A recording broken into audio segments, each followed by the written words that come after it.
Welcome to the Abuki Cabal Show.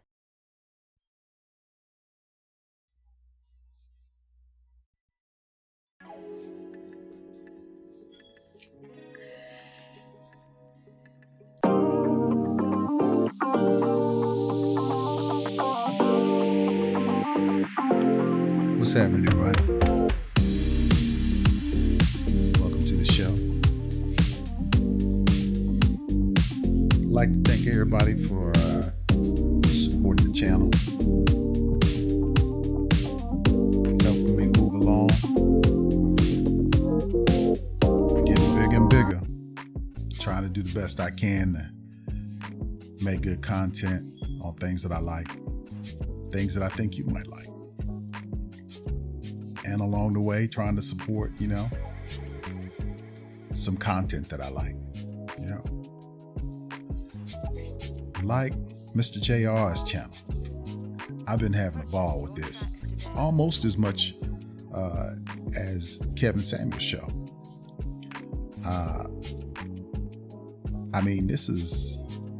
This has been a treat. So we're going to get on into it. So this particular show, I think it's an older show, but they had this young lady, Ashley, on here. And I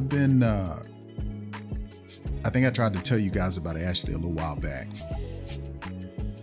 Ooh, Ashley and Tawana are not a good mix. These two bounce off of each other and bring the worst out of each other. Let me tell you. This is just another example of the delusional beliefs that a lot of women have. If you haven't checked out this show, please go to JR's channel and go check this out. What do you bring to the table? Are women speaking Capanese about dating? And this is LaPeef Talks. That's JR's channel.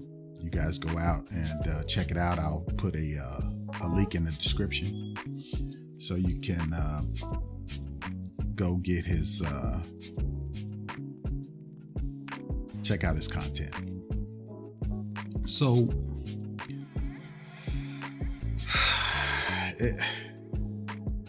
in between the laughs that this show brought and some painful moments listening to Ashley flip-flop around about what was adequate for a man as far as to bring to the table as far as his income and what a man should like in a woman and just craziness.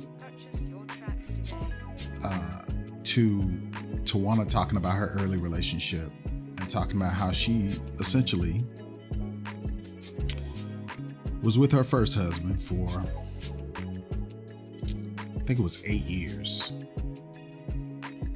And she eventually left him. From the sounds of it, it sounded like she felt like he wasn't ambitious enough. She said that he was okay at first because, they cared about each other, because they loved each other. But along the way, love just wasn't enough. She said that, when you start, to enjoy life together and you realize that, things like finances and whatnot are not enough to allow you to enjoy life together. I guess that meant, taking trips, leveling up. I guess that wasn't enough. She did say that, along the way as he, got older and started making more money, that he did make more and more money each time that he You know, he got another job and whatnot. But she said things that alluded to what looked like he wasn't making enough for her. Like she was bringing more as far as monetary value to the relationship than he was. You know, but like all women, they say that, you know, hey, there were other things, but eventually that led to, you know, the demise of the relationship. You know what that means. She outgrew him. She outgrew him. So her current relationship now, she's gone back and forth from saying that he's her husband to he's her fiance.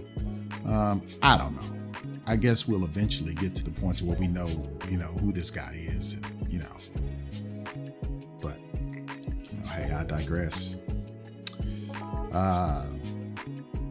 It's entertaining though to hear the,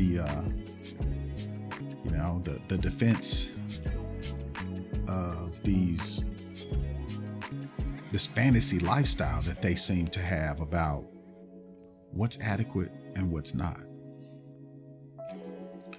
You know, Ashley seemed to think that she needed a man that was making at least $70K. She said that's average for her.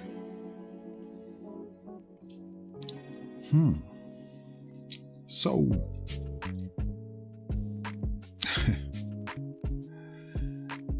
then we have Anton. Anton's bringing, you know, he's bringing that hot fire, that hot lava, which is logic to these women.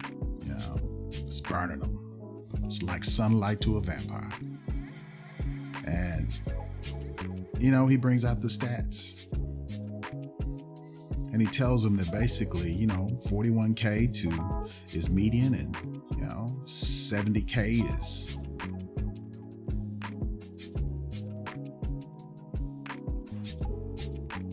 around the range that, you know, of the incomes that, you know, a couple, you know, bringing in together will be making, you know.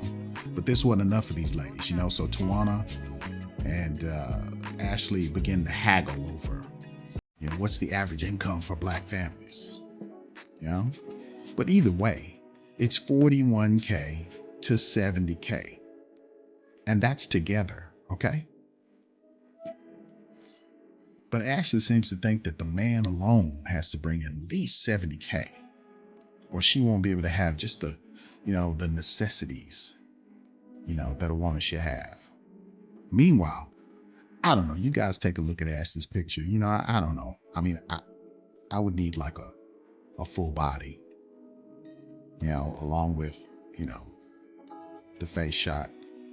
But, I mean, her value is a little inflated. I mean, according to, you know, what she's requiring, you know, I mean, she states that, you know, throughout the broadcast, I mean, she's just really just going in on anyone who, you know, who's tries to hold her feet, you know, to the fire as far as what is actually adequate. I mean, there's no consistency in her argument whatsoever.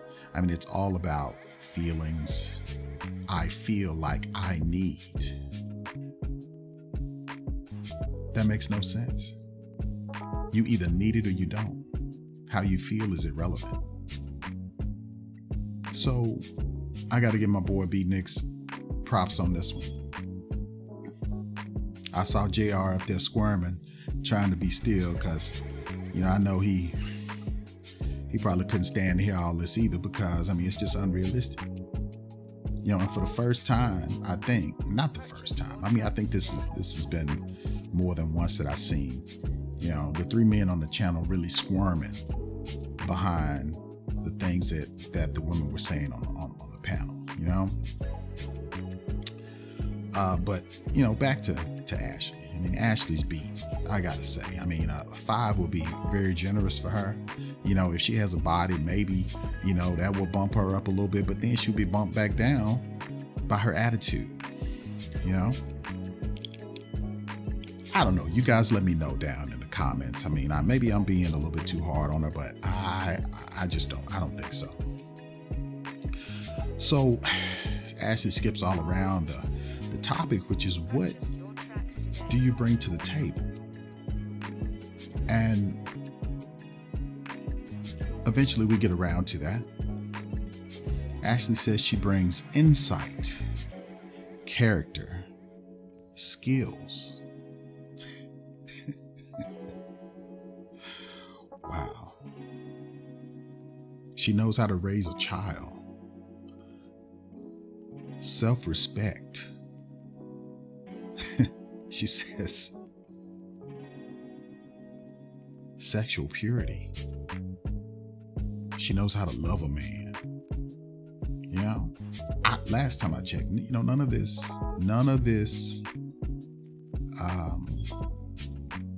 is anything that men are asking for. I mean, it seems like no matter how many times the men tell this woman what they want, she tries to shame them into thinking that what they want is not really what they want, and that they should want an average to less than average woman with a bad attitude, because if you want anything more than that, then don't complain when she puts you on child support and all the other bad things that could happen, that we talk about all the time. So you have this fear mongering by a woman who knows that she can't compete with women above her. So she basically fear mongers men into basically a less than adequate position. So, what she's negotiating by fear. She's trying to, to scare men into doing, what she wants them to do. But yes, she says that these are things that she brings to the table that will make a man just claw through the earth to get to her. Shit, not me. I couldn't do it, fellas. Not me. Maybe I'm wrong. I don't know. Maybe she got some cakes on her or something that would, make her, think she can make men move like that, but I can't see it. So she goes on, like I said, to say that these guys want the baddest women, and by wanting the baddest women, that they are missing out on the good wives.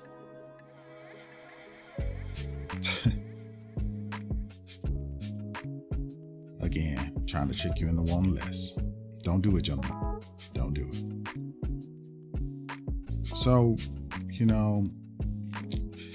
I'm sitting back and I'm watching the show, and more I see that Tawana and Ashley are just aggressive in their approach and trying to explain their positions. And, if they feel like they're not getting across, they just result to more masculine attributes to try to, I guess, get the guys to just, latch on to that raw meat. None of them were going, though. Nobody was going. It's the same old tired arguments. I tell you, I had to sit back and pause this one for a minute just so I could get through the rest of it. I mean, they can't even wrap themselves around what is undisputed facts about what Black families' incomes are. They still seem to think that people make above $70K like it's just nothing. And it's sad to say that, this generation that we're looking at here, they don't seem to appreciate money the way older folks did.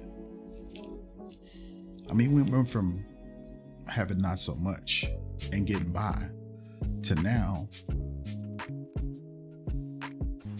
these women don't even know the value of money. It's just, get out there and get it.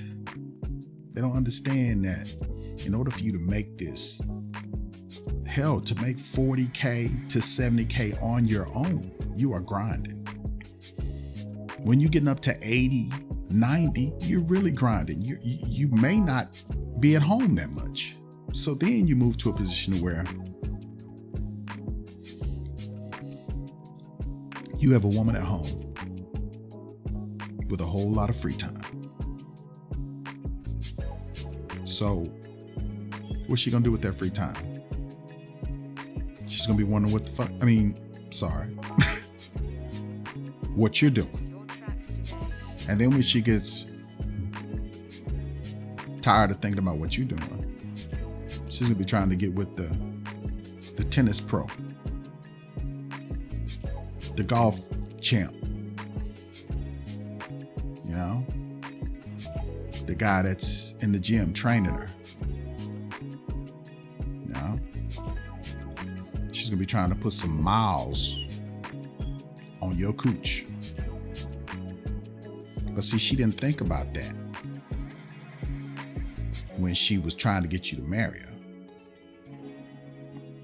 She was just thinking about all the good stuff she could get, how it was going to benefit her.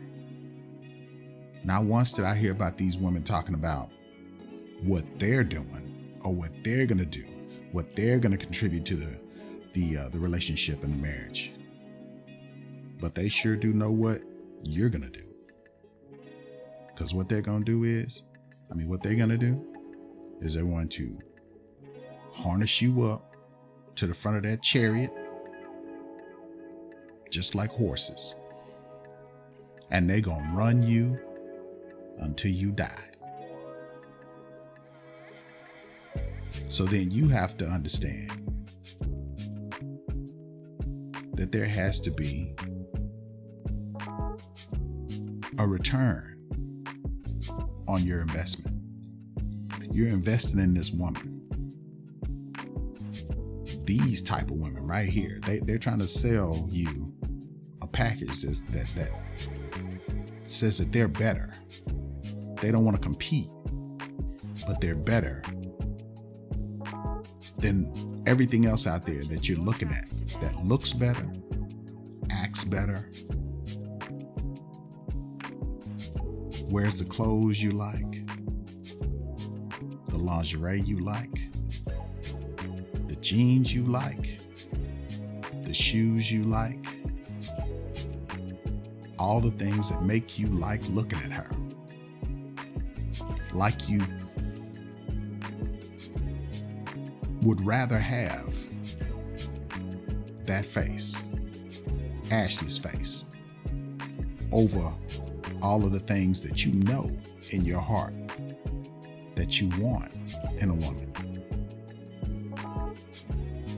You're going to take a hag in a hoodie. Tawana's beautiful. Look at her. As long as she ain't talking, man, I could look at Tawana forever. Beautiful lips. Makeup's on point. Nice little turtleneck. And look what's next to her. Presentation, presentation, presentation. Wow.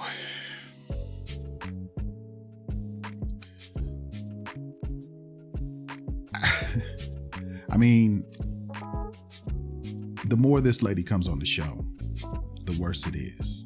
But I understand why they have her on the show. Pay attention. It's to show you what you don't want. To show you what to avoid. Man, Anton's something else. Hats off to you, brothers. Y'all doing a good job. Doing a great job. Fellas, don't shortchange yourselves. You know what you're worth. You know, I realize that you guys are going to grind just like I grind. You're going to make your money. Don't lose faith in yourself. You're going to get it. But if you choose a woman, make sure that that woman is 110% on your side and down with your program. You know, if she's not, it's not going to be good for you. See, they say that they want to work and they want to help you out. They really don't. They would much rather work you to death and benefit from the life that you subsidize for them. See, they go to school, they get all this education, PhDs and whatnot. They get into debt, and they don't want their lifestyle to fall off. So that's why you're there. To be a crane, a fulcrum, that tool to make her life easier.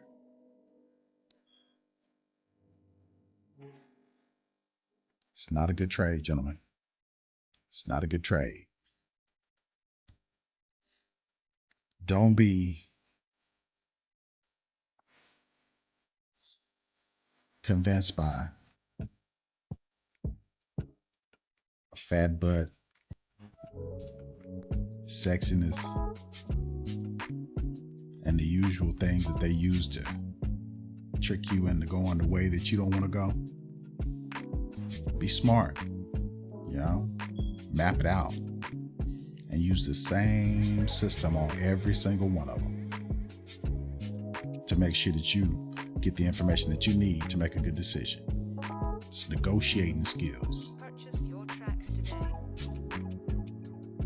And don't listen to anecdotal evidence. Anecdotal evidence is the thing that they're going to get you with every single time. You know, for whatever facts that you throw out there, they have a story to dispute it. Don't fall for it. You are listening to Abuki Cabal, the analytical savage. You guys like, share, and subscribe. Stick around. I think I'm gonna do a few more of these, man. Some pretty good content these guys are kicking out. I mean, it's really great. I'm like I said, hats off to them, man. Till the next time, appreciate you guys hanging out with me.